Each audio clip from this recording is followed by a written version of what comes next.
Siapa yang mengenal dirinya, maka dia akan mengenal Tuhannya. Jadi syair Cak Nun ini adalah anyaman hidup dan mati dengan melodi darah dan api yang berdendang tentang kekekalan dan keabadian. Siklus hidup banyak diungkap oleh Cak Nun dalam hampir setiap tulisan sastranya ya.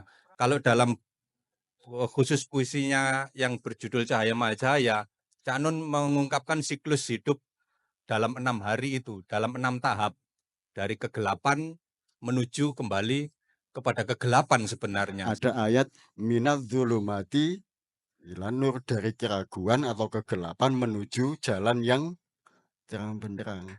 Kita sinau bareng-bareng jawab.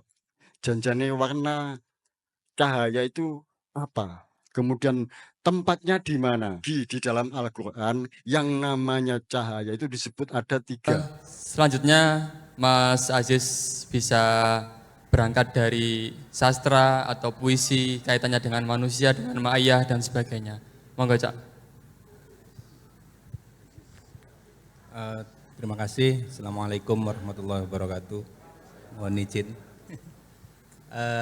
Saya senang sekali bisa bergabung dengan teman-teman semuanya. Saya baru pertama ikut nimbrung di Bang Wetan dan teman-teman Ma'iyah. Beberapa minggu belakangan saya intens membaca kembali puisi-puisinya Cak Nun, khususnya di bukunya yang Cahaya Mahajaya. Dari pembacaan yang saya lakukan, saya menemukan benar apa yang disampaikan oleh dua pembicara sebelumnya, bahwa kebanyakan bersinggungan tentang cahaya dan tentang perjalanan, tentang lingkaran, seperti yang disampaikan beliau-beliaunya.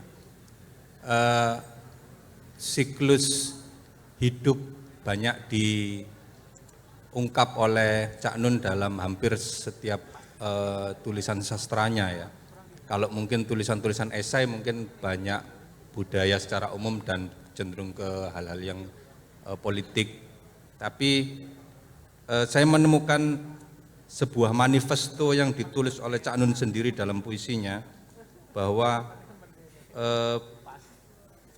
di halaman 68 kalau teman-teman punya bukunya ini, Cak Nun menuliskan bahwa syair Cak Nun ini adalah anyaman hidup dan mati dengan melodi darah dan api yang berdendang tentang kekekalan dan keabadian. Jadi hampir seluruh tulisan-tulisan sastranya Cak Nun itu berbicara tentang perjalanan spiritual seorang individu manusia dalam menemukan jati dirinya sendiri. Kalau di kalangan para pejalan atau para salik itu terkenal istilah siapa yang mengenal dirinya maka dia akan mengenal Tuhannya. Jadi dia puisi-puisinya Cak Nun banyak mengolah tentang tubuh manusia yang mengalami kesakitan, bahkan sampai kemabukan, kehancuran, kematian, dan kemudian bangkit lagi.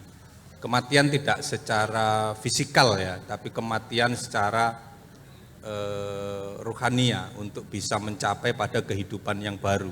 Kalau dalam khusus puisinya yang berjudul Cahaya Mahajaya, Cak Nun mengungkapkan siklus hidup dalam 6 hari itu, dalam 6 tahap, dari kegelapan menuju kembali kepada kegelapan sebenarnya, seperti yang disampaikan Cak Solikin tadi, perjalanan di malam hari, perjalanan di dalam kegelapan untuk bisa menuju dan melihat cahaya. Jadi antara gelap dan terang, antara malam dan siang, antara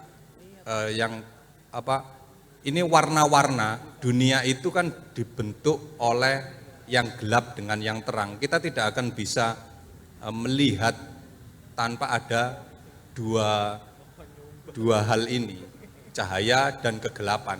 Kalau kita cahaya terus, itu akan menjadi gelap. Kalau kita melihat langsung ke sumber cahaya, yang ada hanya kegelapan.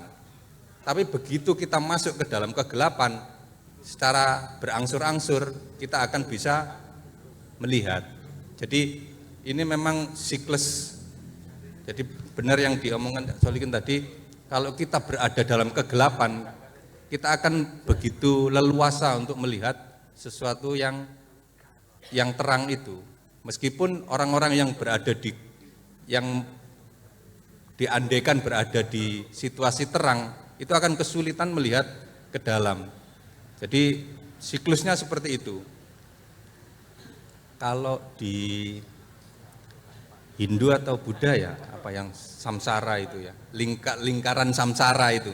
Jadi di tengah-tengah tahap itu ada lingkaran kesengsaraan itu. Manusia hidup di dunia ini menjalani kesengsaraannya. Karena di dalam puisi-puisinya Cak Nun itu berangkat dari digerakkan oleh cinta, digerakkan oleh rindu. Rindu dan cinta itu muncul karena apa? Karena keterpisahan. Jadi puisi-puisi Cak Nun selalu ngomong bahwa tidak ada bedanya aku manusia dengan aku Tuhan. Jadi yang profan dengan yang transenden itu sebenarnya satu. Ya mungkin kalau paling umum itu kisahnya Jenar ya, Syekh Lemah Abang itu, karena dia begitu tarikan transendennya begitu kuat, akhirnya dia mengeluarkan pernyataan-pernyataan yang cukup kontroversial bagi orang umum ya. Nah, di Cak Nun ini dibeberkan bahwa sebenarnya memang begitu. Awalnya manusia dan Tuhan itu kan satu, tapi kemudian terpisah karena ya kalau di sejarahnya ada Khuldi, ada macam-macam itu. Nah, dia lahir sebagai manusia ini dalam proses untuk kembali kepada dia sebenarnya. Jadi dia manusia yang menanggung rindu dan dijalankan oleh cinta untuk menemukan siapa sebenarnya dirinya. Jadi itu beberapa puisi Cak Nun yang mungkin yang paling dahsyat itu di sini apa ya? Saya lupa judulnya. Itu dijelaskan bagaimana sebenarnya manusia yang menanggung rindu dan cinta karena keterpisahan itu menjalani hidupnya di dunia.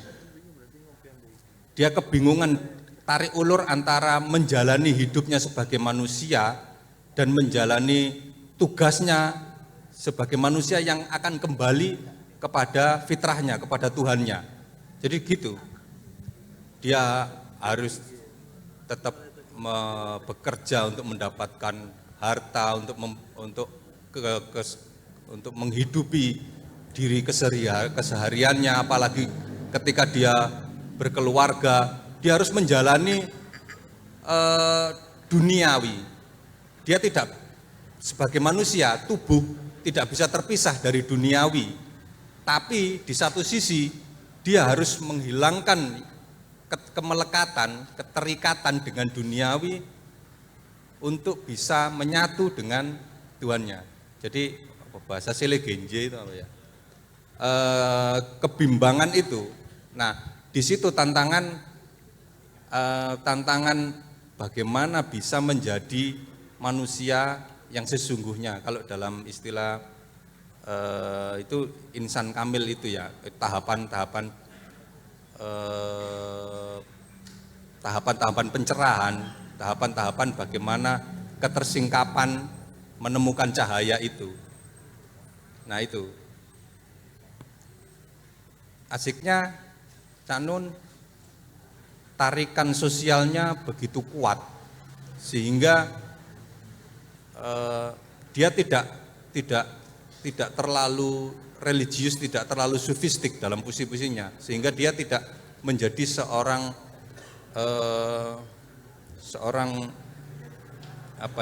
seorang sufi seperti Syekh Siti Jenar atau ya.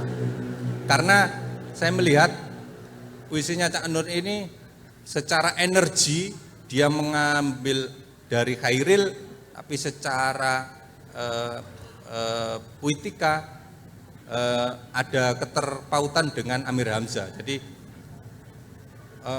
energinya besar, sangat individualistik, sangat meledak-ledak dengan tema yang sangat transenden. Jadi mungkin semacam Sunan Kalijogo ya, Cak Nun itu ya anunya, jalan yang dia ambil tidak seperti Syekh Siti Jenar. Mungkin sementara itu dari saya, mungkin nanti bisa dilanjutkan dengan perbincangan. Assalamualaikum warahmatullahi wabarakatuh. Oke, matur nuwun Mas Aziz, mana nanti disambung lagi. Jadi nyumbang baca puisi apa enggak Mas? Iya ya, nanti setelah Lekham mungkin. Oke, selanjutnya Lekham bisa menambahi lagi, melengkapi lagi apa-apa itu tentang nur gesang dan sejenisnya dan sebagainya. Monggo Lekham. Bismillahirrahmanirrahim. Assalamualaikum warahmatullahi wabarakatuh. Alhamdulillah. Jadi aku ambek sampean kabeh iki kan statusnya siswa. Siswa, ono siswa sing jek anyar, jek tas, ono sing wis lumayan suwe, ono sing siswa sing lawas. Tapi telu-telune padha, gak lulus-lulus. Lah karena awake dhewe gak lulus-lulus, mula awake dhewe wajib to sinau terus-menerus ya, sinau sak iso-isoe sak mampune. Nah, bengi iki awake dhewe sinau iku. Aku ya sinau, kabeh sinau, jenengan sinau. Kecuali Pak Darmaji kan wis jelas tak dosen ya. Dosen. Lek Cak Solikin iki perpustakaan jalan, perpustakaan buku-bukunya Mbak Nun yang berjalan. Dadi nek sampean gak kuat tuku bukune Cak Nun, sampean telepon Cak Solikin. Solikin ayo ngopi. Tak traktir engko slonggo sampean takok. Selirit kiai ku ngomong nopo Cak? Ya, dijelasno. Lah lumayan kon mulai gak tuku buku wis hafal. Ya.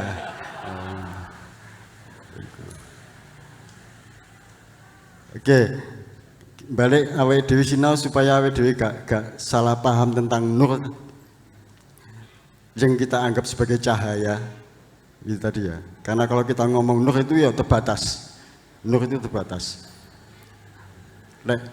Kini kan gampang no cahaya, no ya cahaya. Dan awake dhewe gak usah wedi soalnya ilmuwan yang menginspirasi para pakar ilmuwan Barat itu ya toko kalangan Islam. Ada ilmuwan yang bernama Ibnu Taimiyah itu kuwetol pokoknya isu awan bengi itu meneliti tentang cahaya. Nah itu sangat menginspirasi ilmuwan Barat sampai kemudian bu sapa jenenge iku menciptakan sampai ndak biasa di lab gunakno apa iku teleskop ngono iku ya mikroskop itu kan juga dari penelitian dari cahaya. Nah, itu yang menginspirasi itu. Tapi itu cahaya apa? Nah, supaya awake dhewe gak salah paham, ayo di sinau bareng-bareng aku ya kepengin takon. Janjane cahaya sing dijenengno cahaya atau nur iku mau. Iku warnanya apa? Siji, warnane apa? Ono sing tau ngerti? Bayangan awake dhewe warna iki jelas putih. Kayak wajahku ngene iki lho putih.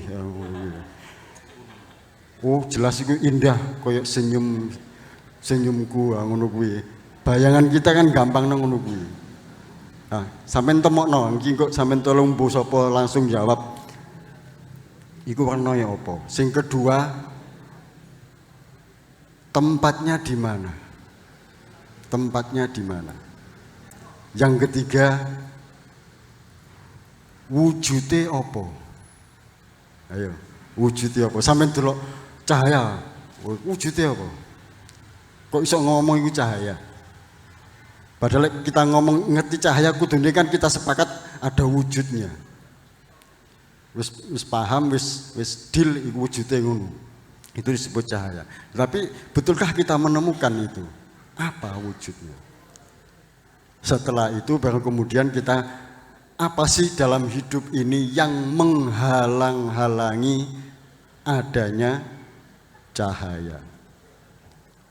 Iki nek gak kita pelajari, kita mau melakukan reformasi pribadi apapun bentuknya, rohani apapun, se-Islam apapun, seagamis apapun, sereligius apapun, tetap iso salah paham.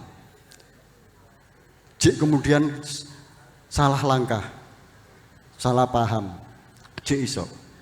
Meskipun itu pakai kata-kata yang bijak, pakai kata-kata yang islami. Tapi karena penempatannya salah, pemahamannya pasti juga salah, nanti kemudian arah aplikasi dan keputusannya juga pasti salah. Reformasi 98, di sing keputusannya tidak baik, kata-kata yang tidak bijak, kata-kata yang tidak tegas, semua baik dibungkus kayak penuh dengan cahaya, Tapi yang geletek toh, geletek kemudian. Nah makanya ayo kita temukan, apalagi di dalam Al-Quran yang namanya cahaya itu disebut ada 3. 1, dia itu jamak dari da'u. Nah itu kok wujudnya apa? Fungsi ini kok endi? Simbol apa sing di alam semesta ini yang atau yang kita lihat itu yang disebut Allah, dia itu apa? Kemudian ada nur. Nah nur itu apa? Jadi cahaya. Dia itu ya cahaya. Kok ada lagi yang 3, sirat. Sirat itu saroja, podo ambek lampu yang berbendar misalnya ngono kuwi. Apa maneh pokoknya ngono kuwi. Berarti kan ngomongno cahaya tok awake dhewe kudu jeli supaya kok awake dhewe gak kepedien kaya awake dhewe iki mualaf katene menuju Islam, was kejebak ning kabeh dibid'ahkan, kabeh disirikkan. Kaya ngomongnya cahaya, kaya ngomongnya kebenaran, tapi tidak tepat. Karena kita tidak tahu itu munculnya di mana, warnanya apa, tepatnya apa. Nanti tolong siapa yang bisa kita sinau bareng-bareng jawab. Janjane warna cahaya itu apa? Kemudian tempatnya di mana? Jangan-jangan kita menganggap pokoknya yang di masjid itu pasti orang yang penuh dengan cahaya, salat akeh sing sembayang, akeh sing anu, utawa akeh apa di tempat apa sing paling sampean anggap apik. Engko kecelek tibae cahaya iku ndek slempitane kele awake dhewe. Iso wae to. Ya. Makane ayo sebelum kita ngomong tentang nur itu salah satu jenis. Itu hanya sifat. Nanti sifatnya apa? Dia sifatnya apa? Wujudnya apa? Meskipun kok digampangno oleh akal kita, pemahaman kita, pemikiran namanya cahaya, wis gampang. Cuman supaya kita nanti bisa melangkah tidak terjebak koyo awake dhewe iki koyo cahaya temenan. Nah, iku ono penelitian rek, ono sinaune. Gak apa-apa lah awake dhewe sabar meneliti itu, sabar untuk goleki ngono iku supaya padanya kita tidak terjebak oleh arus. Ya. Lek jare Banun hanya bangkai yang mengikuti arus. Nek awake dhewe menungso jek hidup ya kudu kadang-kadang melawan arus. Lah ngono ya, melawan arus itu. Apa maneh jenis-jenis cahaya lek Pak Damati pasti paham napa mawon niku Pak. Enten spektrum. Menapa mawon Pak? Refleksi, terus apa mana? Akeh, macam-macam. Dan itu semua berlangsung di dalam diri kita, berlangsung di dalam kehidupan kita. Yang kadang-kadang itu kita tidak paham, kemudian kita menjadi tersesat. Mulane ada ayat minadz-dzulumati ilan nur, dari keraguan atau kegelapan menuju jalan yang terang benderang. Nek gak ono kegelapan, gak ono keraguan, ya langsung aja nur. Engko jangan-jangan padahal nur itu sangat berdekatan dengan nar. Nar itu apa? Api. Api ku ono cahaya ndak? Lho ono. Ngono sapa ngomong cahaya itu mulia? Geni iki iso ngobong, iso nyiksa awake dhewe. Nah, itu loh yang maksud saya. Ayo hati-hati dulu. Meskipun kok kita kerucutkan dengan fungsi-fungsinya, sifat-sifatnya, sehingga kita bisa mengambil pelan-pelan untuk langkah-langkah kita selanjutnya. Itu tolong dibantu dari 3 atau 4 pertanyaan, mungkin teman-teman ada yang langsung. Warnoi apa rek? Tempatnya di dia. Nah itu, monggo. Ya itu. Monggo teman-teman langsung. Maju mohon Mas. 1, 2, 3, monggo. Maju Mas. 4. 1, 2, 3, 4. Monggo.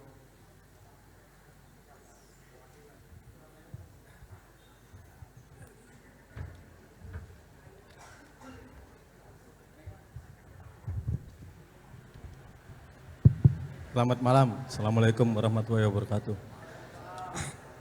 Kalau lihat dari topiknya kan nur gesang, ya. Tapi kita harus framing dulu ya, jangan keluar konteks gitu. Karena kita tidak berbicara persepsi, asumsi, ya.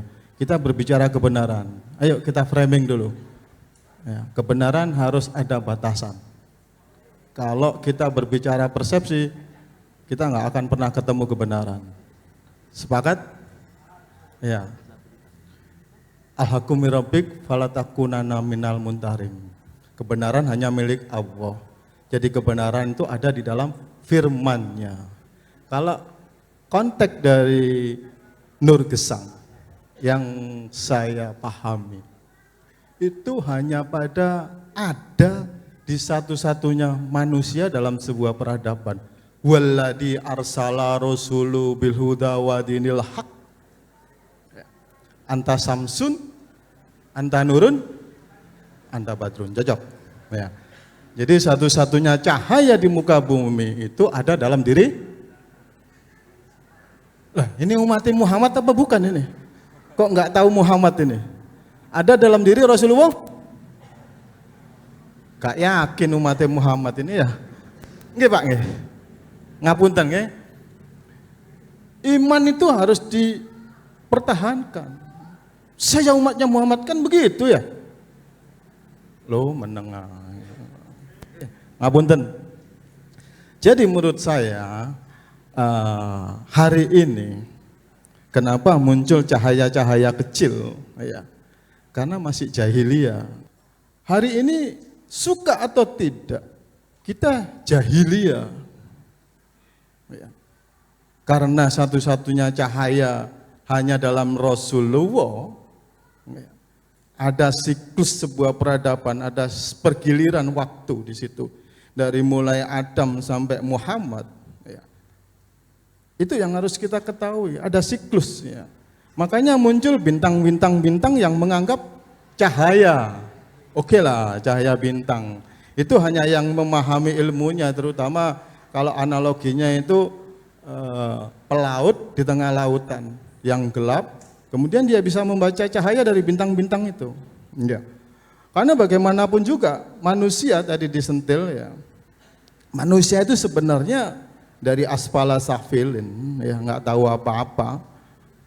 Tapi di situ ditiupkan ruh, ya. Nur gitu ya.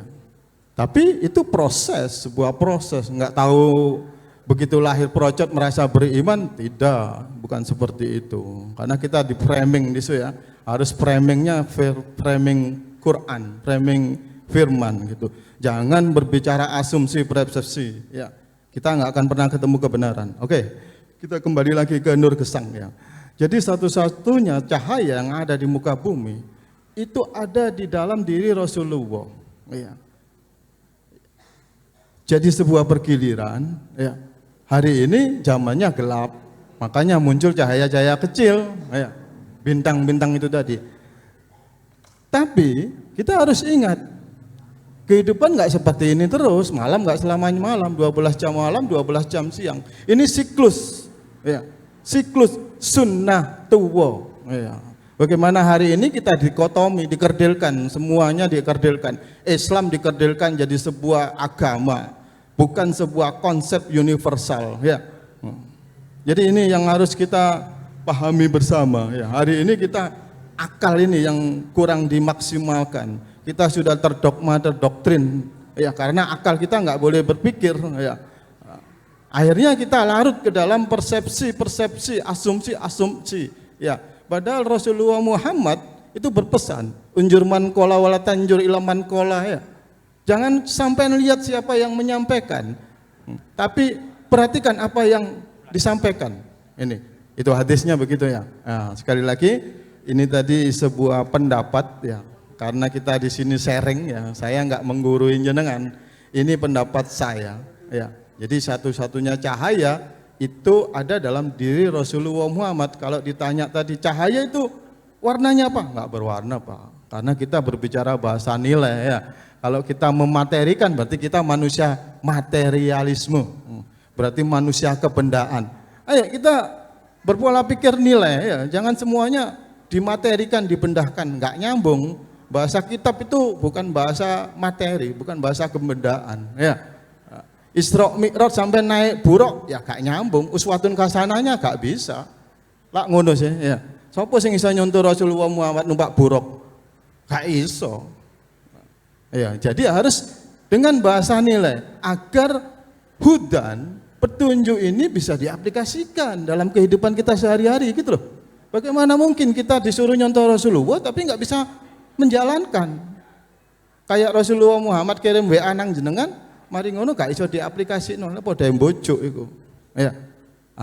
Sederhananya begitu. Jadi tidak berwarna. Di mana kita mendapatkan cahaya? Ya otomatis di firman-firmannya. Hudzal linnas. Ya. Disitulah kita mendapatkan cahaya dengan melalui sebuah proses yatlu alaihim wa yusakihim wa alimul humul kitabah. Siapa yang yang punya legalitas yatlu alaihim wa alimul humul kitabah yusakihim baru wa alimul humul kitabah. Siapa yang bisa begitu? Ya. Ini melalui sebuah proses panjang pencarian-pencarian yang hari ini kita diketemukan oleh cahaya-cahaya kecil, ya. Gitu. Jadi kalau kita mengimani Allah sebagai pencipta kita harus mengimani utus-utusannya, ya. Kalau kita nggak mengimani utus-utusannya, kita bukan termasuk orang yang beriman. Ya, itu yang bisa saya sampaikan. Lebih kurangnya, Assalamualaikum warahmatullahi wabarakatuh. Dengan Bapak siapa, Pak? Iya, perkenalkan saya Michael Sultan Vijendra, ya, dari Waru. Panggilannya Bapak siapa? Bisa, Michaelnya itu dari Ibrani, Sultannya dari Arab, Vijendranya dari Jawa. Oke. Konten nuwun Bapak Sultan. Monggo Mas, selanjutnya. Monggo. Mas.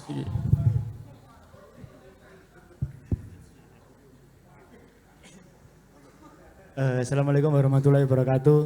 Waalaikumsalam warahmatullahi wabarakatuh. Mungkin saya minta tolong untuk Ilham diulangi lagi enggak? Kulo lupa. Pertanyaannya tadi loh. Apa cahaya apa yang gitu. Ini mahasiswa jaluk lulus. Enggak, iki mancing dari ilmu yang paling dasar. Meskipun kut kabeh ya puncai Allah dan Rasulullah loh ya. Tapi ayo dipancing secara logika dulu supaya kita mengenal. Jadi sampai naik ke setrum, kok ngerti naik ke setrum? Lah ngono to? Nggih. Wujudnya ke setrum piye? Mosok ngene-ngene. Kak, mesti ono efeknya apa iku menjadi itu. Maksud saya adalah kita menempatkan cahaya dalam 3 kata tadi itu supaya nanti kita tepat. Ada tadi saya sebutkan ada apa? Dia, ada syirat, ada nur gitu ya.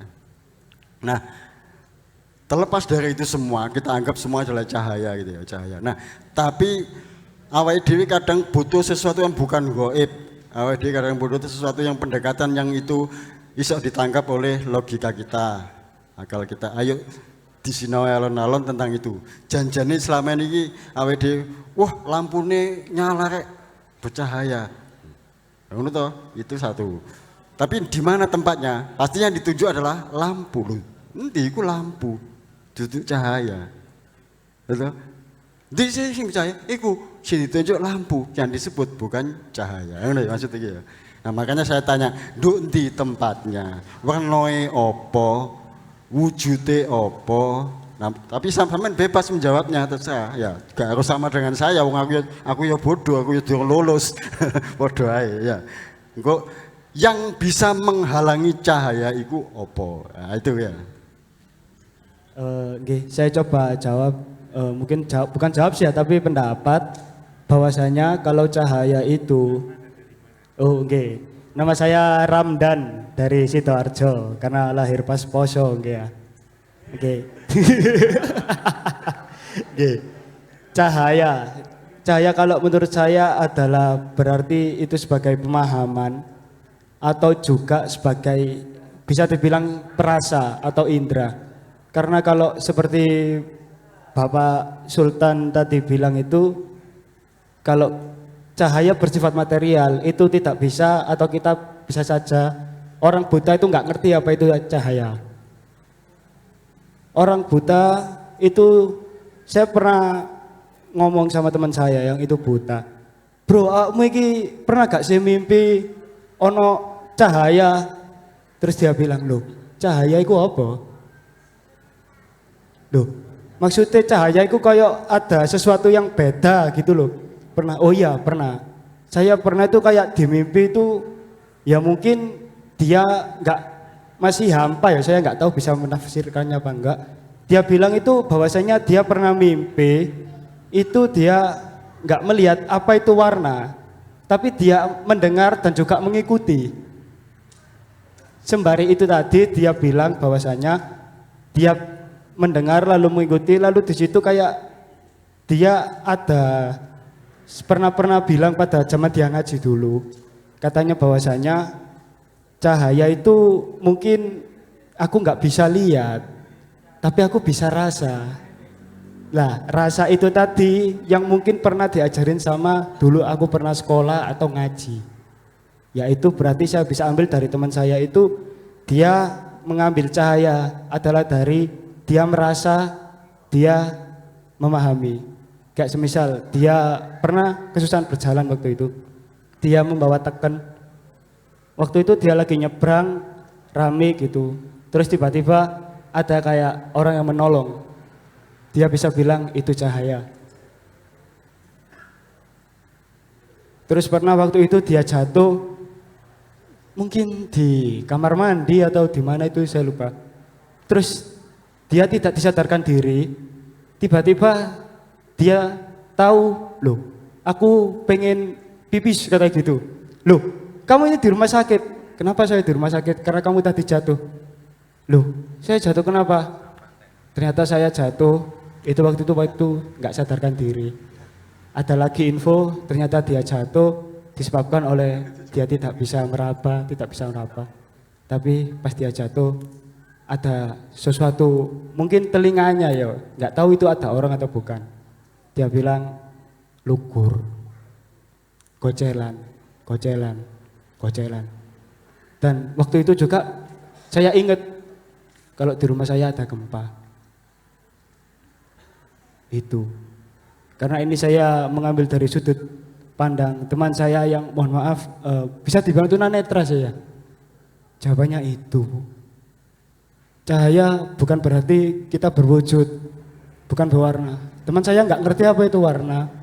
Teman saya nggak ngerti itu gelap atau terang, nggak ngerti. Dia udah hampa, wis hampa. Dia bilang, ya apa sih rasanya? Nggak bisa lihat itu, ya apa sih rasanya?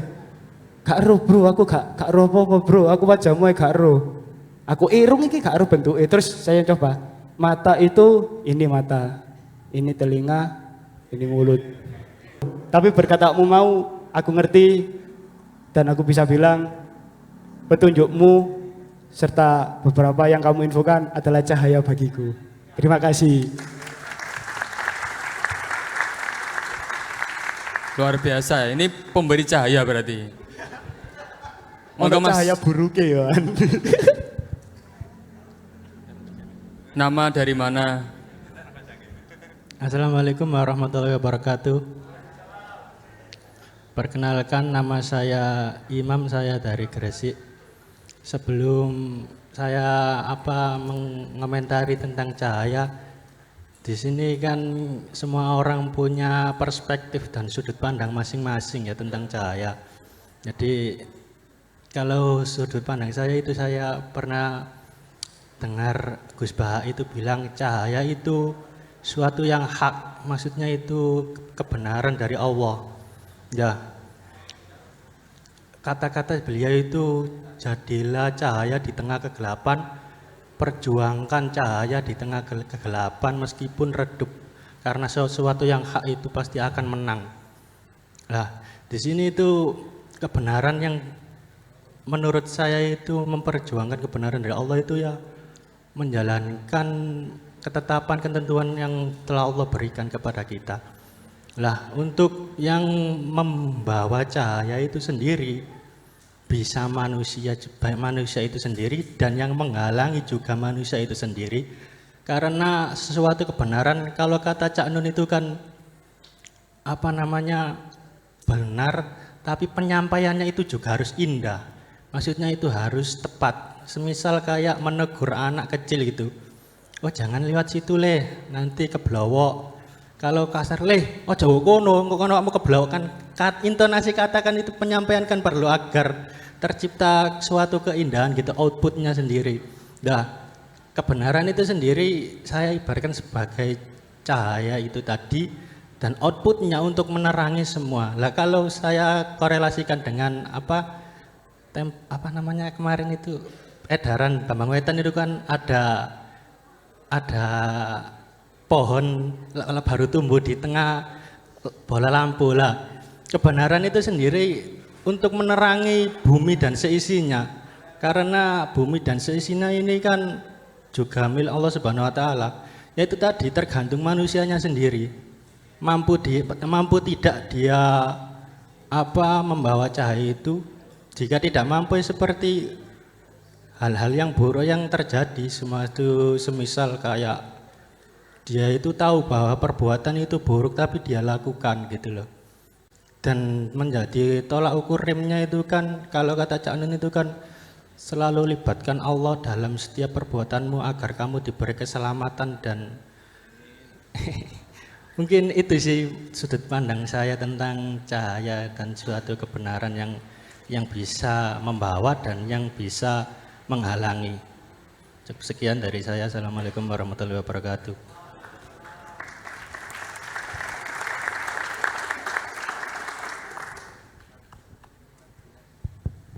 Assalamualaikum warahmatullahi wabarakatuh. Sebelumnya saya mohon maaf jika nanti ada salah kata ataupun apapun. Permisi, mohon izin buat jenengan dosen dan para sesepuh Bambang Wetan khususnya. Al-Fatihah juga buat Mbak Nun, semoga sehat selalu. Saya di sini hanya ingin menjawab saja dari tiga pertanyaan tadi.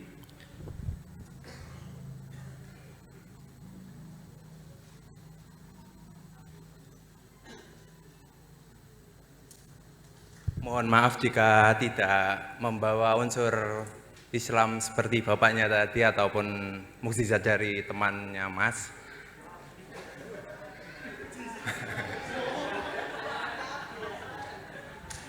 Dari saya hanya dari kehidupan saja, Mbak. Cahaya warnanya adalah kesadaran dari hidup itu sendiri. Untuk tempatnya mungkin ada di hati dan pikiran. Dan bentuknya adalah cobaan untuk kita memulai, untuk kita mengolah, baik itu positif dan negatif. Dan yang bisa menghalangi itu apa? Ego kita, karena tidak sejalan dengan apa yang Tuhan sudah catat. Karena kita kan sudah mengiyakan Tuhan yang sebelum kita ditiupkan roh, rencana mulai A sampai B kan kita sudah dibilangin dan kita mengatakan sanggup. Jadi itu saja. Karena di kehidupan sudah ada yang menggarisi ataupun mengarahkan. Cukup untuk mengenal dirinya sendiri. Mungkin karena mungkin banyak yang tidak mengerti ataupun bodoh seperti saya, tidak terlalu dalam untuk mempelajari agama ataupun tidak mempunyai mukjizat seperti Nabi dan Kanjeng Rasul, ya mungkin memegangi kesadaran itu sendiri untuk konsep cahaya itu sendiri. Mohon maaf jika ada salah kata dan khususnya sehat selalu buat teman-teman. Amin, amin. Leham, Leham ada satu lagi Leham. Ada satu lagi. Wis sampean biji songo kabeh Pak, ayo mulai Pak. Monggo Bapak, agak ke tengah aja nggak apa, biar kelihatan. Nggih, matur sembah nuwun. Tepangaken nami kula Udi, warga Gupeng, pendamalan kula tukang pijet. Kula jawab dawuhipun Gus menika mungkin sami kalih Mas niku. Cuma warnanipun cahaya niku kula ndamel pangerten Jawi nggih, padhang karo peteng. Padhang karo peteng. Gumantung tanpa centrelan. Cagak papat lawang songo. Gedene sak mrica binubut. Nek mekar ngebek-ngebeki jagat. Cedak tanpa senggolan, adoh tanpa wangenan. Dumununge nong atiku kang sekti. Cekap semanten.